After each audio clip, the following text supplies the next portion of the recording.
Posibleng mangyari ang gusto ni dating Pangulong Rodrigo Duterte na ikalas ang Mindanao sa Pilipinas. Ayon sa mga eksperto, walang legal na proseso para dyan sa ilalim ng ating kasalukuyang konstitusyon. Nasa frontline ng balitang yan si Camille Samonte. Sa gitna ng hidwaan sa politika, gustong ihiwalay ni dating Pangulong Rodrigo Duterte ang Mindanao mula sa Pilipinas at magkaroon ng sariling gobyerno. Secession ang tawag dito ang formal na pagkalas para maging independent na territory. Gusto ko talaga, gusto ko na. Magsawa na ako sa ilang presidente na kasi. Kung ganon lang naman kayo dyan sa Luzon, pati sa Visayas, bahala kayo. Mindanao is rich. Sinabi niya yan sa isang news conference sa Davao City kagabi. Ayon kay Digong, gagawin nila yan sa pamamagitan ng pangangalap ng mga pirma tulad ng ginawa sa People's Initiative para sa charter change. Hindi naman rebellion, hindi yan sedition.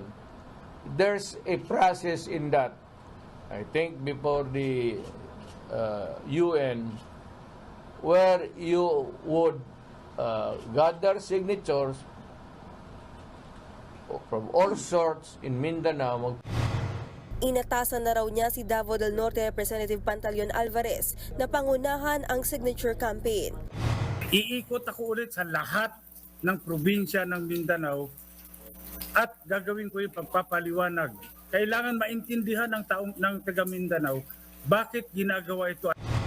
Tingin naman ng isang political analyst sa hakbang na ito ng dating Pangulo, there is no legal procedure for seceding because technically we are not a federal republic.